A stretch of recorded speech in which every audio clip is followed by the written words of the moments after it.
SP education चॅनलमध्ये आपल्या सर्वांचे स्वागत आहे. मी शुभांगी पाटील आपल्यासाठी इयत्ता 9वी अक्षर भारतीचे सगळे पाठ म्हणजे सगळे लेसन्स अतिशय कमी वेळात समजावून सांगणार आहे. पाठ क्रमांक 3, बेटा मी ऐकतो आहे.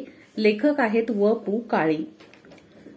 संगीत कलेवर जीवापाड प्रेम करणारे वडील व त्यांच्या अपघातामुळे संगीत सेवेपासून अंतरलेल्या वडिलांच्या सौख्यासाठी धडपडणारा मुलगा यांचे भावस्पर्शी वर्णन प्रस्तुत पाठात लेखकाने केले आहे.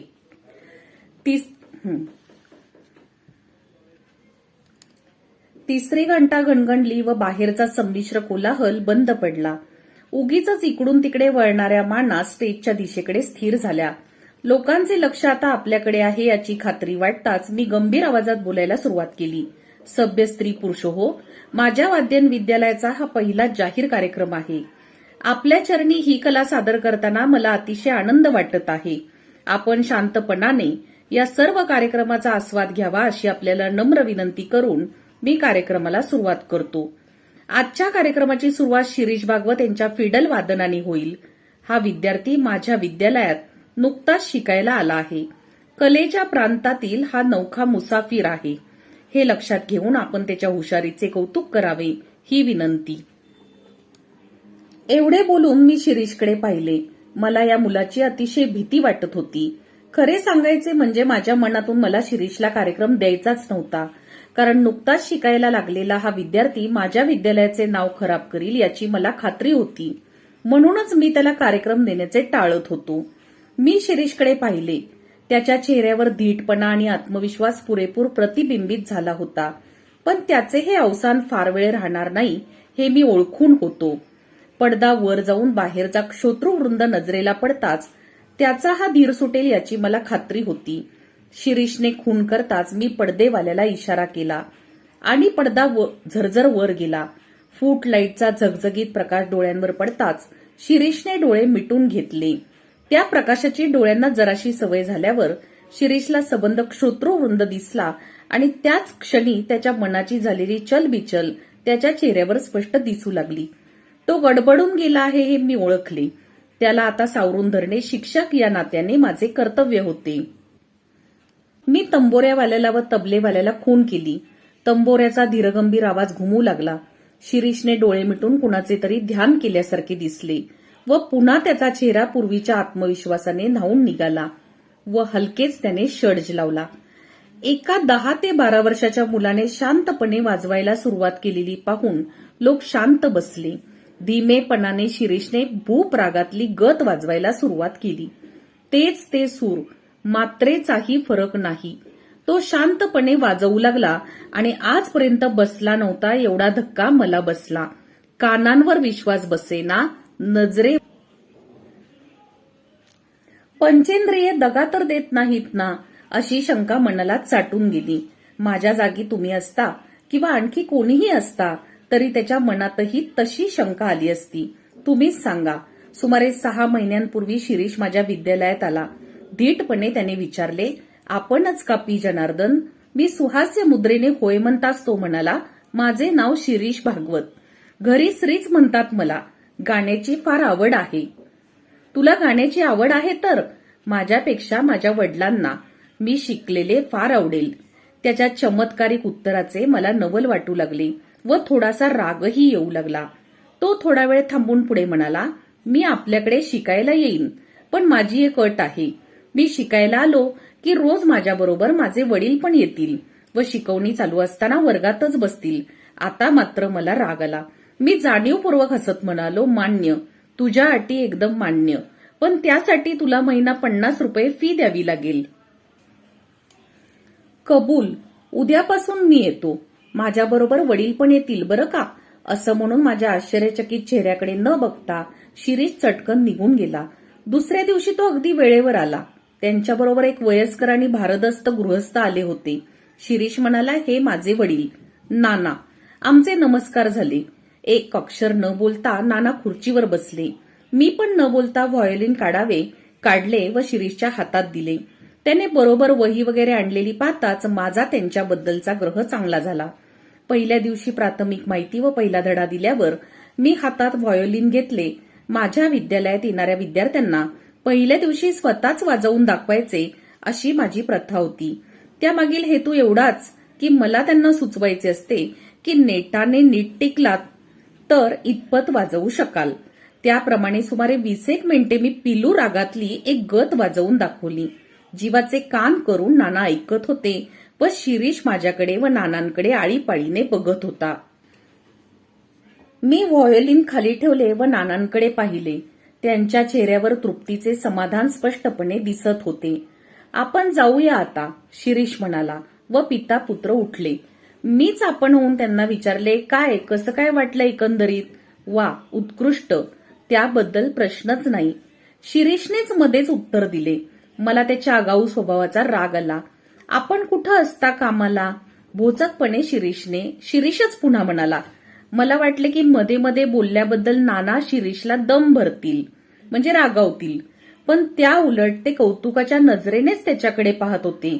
नियमितपणे रोज पिता पुत्राची जोडी येऊ लागली. शिरीषची प्रगती पाहून मात्र प्रसंगी मी पण आश्चर्यचकित होत होतो. त्याचा हात वाजवायला अतिशय हलका होता आणि माझ्या सर्व विद्यार्थ्यात त्याची आकलन शक्ती फारच दांडगी होती. नाना रोज त्याच्याबरोबर येत व एक अक्षरही न बोलता शांत बसून राहत. मी पण त्यांच्याशी बोलत नसे.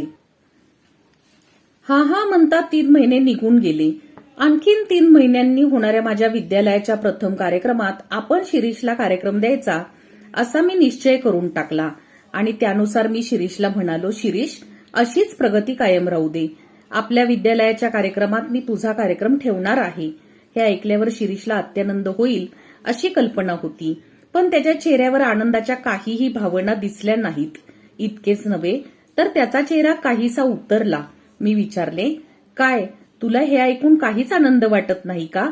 गंभीर आवाजात ठाशीव स्वरूपात उत्तर आले. माझ्यापेक्षा नानांना त्याचा आनंद जास्त होईल. पिता पुत्र गेले आणि प्रत्येक वेळी मिळणाऱ्या शिरीषच्या तऱ्हेवाईक उत्तराचे आश्चर्य करीत मी बसलो. प्रत्येक वेळी तो नानांचे नाव का घेत, याचे रहस्य काय असावे, या प्रश्नाचे उत्तर मला सापडेना. याशिवाय आणखीन एक शंका माझ्या मनात वरचेवर येत असे. ती म्हणजे नानाजवळ असताना शिरीष मोकळ्या मनाने व्हायोलिन वाजवत नसावा ही. दुसऱ्याच दिवशी शिरीष आला नाही. त्यांचा हा पहिला खाडा. नसेल एखाद्या वेळेस जमले असे मी समाधान करून घेतले, पण त्याच्या दुसऱ्या दिवशी सुद्धा शिरीष आला नाही. 4था दिवस गेला, 5वा गेला आणि तसेच 15 दिवस गेले. शिरीषचा पत्ता नव्हता. 16व्या दिवशी एक मनुष्य निरोप व फीचे पैसे घेऊन आला. नाना आजारी पडल्यामुळे शिरीष येऊ शकणार नाही असे तो म्हणाला. थोड्या रागानं मी म्हणालो, नानांशी त्याला काय करायचे आहे? इकडे कार्यक्रम जवळ येत चालला आहे, त्याचे काय? शिरीष आला नाही त्याची वाट पाहून मी त्याचा कार्यक्रम रद्द केला. त्याचे नाव पण काढायचे नाही असे ठरवून मी बाकीचे विद्यार्थी तयार केले. समारंभाचा दिवस उगवला आणि सकाळपासून शिरीषच्या आठवणीने मी उगाचच बेचैन झालो होतो. सकाळची इतर कामे आटोपून मी जरा स्वस्थ बसतो न बसतो तोच दारात शिरीष उभा. मी ताडकन उभा राहिलो व त्याच्याजवळ गेलो. अरे, तुझा पत्ता तरी काय? आणि आज एकटाच कसा काय? नाना कसे नाहीत बरोबर? इकडची दुनिया तिकडे होईल ना? इकडची दुनिया तिकडेच झाली आहे सर. यापुढे मी एकटाच दिसेन. माझे नाना कायमचे गेले हो सर.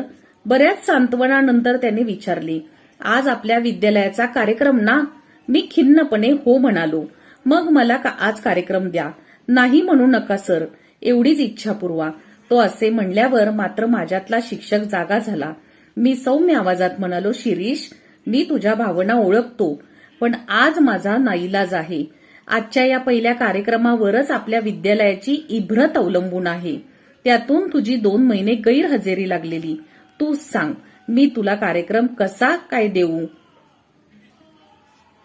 अगतिक होऊन शिरीष म्हणाला, सर, माझी एवढी एकच विनंती मान्य करा. मला आज वाजवू दे. नंतर जन्मात हात लावणार नाही व्हायोलिनला. तू पुढे जन्मभर वाजव, पण आज वाजवू नको. तुझी मनस्थिती आज बरोबर नाही. मला परवानगी दिली तर माझी मनस्थिती आपोआपच सुधारेल. शेवटी त्याचे दुःखित मन पुन्हा आणखी कशाला दुखवा असा विचार करून मी त्याला परवानगी दिली. मात्र पहिलाच कार्यक्रम त्याचा ठेवावा असेच मी ठरवले. त्याप्रमाणे मी परवानगी दिली आणि शिरीष वाजवू लागला. शिरीष कार्यक्रम करण्यात मुरलेल्या एखाद्या वादकाप्रमाणे वाजवत होता. इतके शिकला तरी कुठे याचाच विचार मी करत होतो. आणि त्याही पेक्षा मला मुख्य प्रश्न असा पडला होता की नवीनच शिकायला लागलेला मुलगा इतके उत्कृष्ट वाजवतो तर जुने मुरलेले विद्यार्थी किती छान वाजवत असतील असेच बाहेरचे लोक म्हणत असणार. तेव्हा याच्यानंतर वाजवायला कुणाला बसवावे? टाळ्यांच्या कडकडाटाने मी भानावर आलो. शिरीष आत आला व त्याने माझ्या पायावर डोके ठेवले. मी त्याला उठवत विचारले, शिरीष, हा काय प्रकार आहे? तू माझ्याकडे न येता आणखीन कुठे शिकत होतास? डोळे पुशीत शिरीष म्हणाला, सर, काय ही भलतीच शंका? मी तुम्हाला सर्व सविस्तर सांगतो. ज्या दिवशी मी तुमच्याकडे फी व चिठ्ठी पाठवली त्याच रात्री नाना वारले. मला धक्काच बसला. ज्यांच्यासाठी शिकत होतो तेच गेल्यावर कशाला आता शिका, म्हणून मी व्हायोलिनला हात लावायचा नाही असे ठरवले. तुम्हाला कदाचित माहीत असेल किंवा नसेलही, माझे नाना एकेकाळी उत्कृष्ट गवई होते. गवई म्हणजे गायक होते. पण त्यांना एकदा कसलासा जबर अपघात झाला व त्या अपघातात ते ठार बहिरे झाले. बहिरे झाले म्हणजे त्यांना ऐकूच आलं नाही. त्यांना काहीही ऐकू येत नसे. ओठांच्या हालचालींवरून त्यांना काही काही शब्द समजत. बहिरेपणाच्या इतर गैरसोयींपेक्षा संगीत सेवा अंतरली याचाच नानांना धक्का बसला. शेवटी त्यांनी मला काहीतरी वाद्य शिकण्यासाठी उद्युक्त केले. कोणीतरी संगीत शास्त्रासाठी सतत धडपड करत असल्याचे पाहण्यातच त्यांना अमाप सौख्य मिळत होते. म्हणजे खूप आनंद व्हायचा त्यांना, म्हणून ते रोज माझ्याबरोबर इथे येत होते. पण त्यांना ऐकू काहीच येत नव्हते. त्यामुळे मला वारंवार खेद व्हायचा, म्हणजे वाईट वाटायचं की मी वाजवण्यात कितीही प्रगती व कौशल्य दाखवले तरी माझे नाना काही ते ऐकू शकत नाहीत. या विचाराने मला नानांसमोर मोकळेपणा वाटत नव्हता. ज्या दिवशी नाना गेले त्याच दिवशी मी ठरवले की संगीत बंद. पण दुसऱ्याच क्षणी मनात विचार आला की माझे नाना तेव्हा माझे वादन ऐकू शकत नव्हते, पण आता माझ्याच शेजारी बसून नक्की ऐकत आहेत. या विचारासरशी लोकांच्या निंदेकडे लक्ष न देता मी त्याच दिवसापासून व्हायोलिन वाजवायला सुरुवात केली. आज सकाळपर्यंत मी कुठे बाहेर पडलो नव्हतो. 24 तास एकच उद्योग, एकच ध्यास. मी सराव करू लागलो. सराव म्हणजे प्रॅक्टिस करू लागलो. म्हणजे मला भास व्हायचा की पुढच्या ताना व सूर मला नानाच सांगत आहेत. तबल्याचा ठेका त्यांनीच धरला आहे व तंबोरेच्या तारांवरून पण त्यांचीच बोटे फिरत आहेत. आज कार्यक्रमाच्या सुरुवातीला एवढे लोक पाहून मी गडबडून गेलो होतो, पण डोळे मिटून घेताच नानांची मूर्ती डोळ्यासमोर आली. ते म्हणाले, बेटा वाजव, मी ऐकतो आहे. मला जोर चढला. माझ्या डोळ्यांसमोर प्रेक्षक नव्हते, थिएटर नव्हते, कोणी नव्हते. होते फक्त माझे नाना, मी आणि सूर. शिरीष गप्प बसला आणि मी काहीच बोलू शकत नव्हतो. अशा प्रकारे हा संपूर्ण पाठ इथेच संपलेला आहे. 9th स्टँडर्डचे युनिट टेस्ट 1-2 सेमिस्टर व फायनल एक्झामचे सर्व क्वेश्चन पेपर पाहण्यासाठी माझ्या चॅनलला सबस्क्राईब करा. व्हिडिओ आवडला असेल तर सबस्क्राईब करा, म्हणजे जेव्हा जेव्हा मी व्हिडिओ टाकेल तेव्हा तुम्हाला तो लगेच दिसेल. आणि सबस्क्राईब हे पूर्णपणे फुकट आहे. नमस्कार.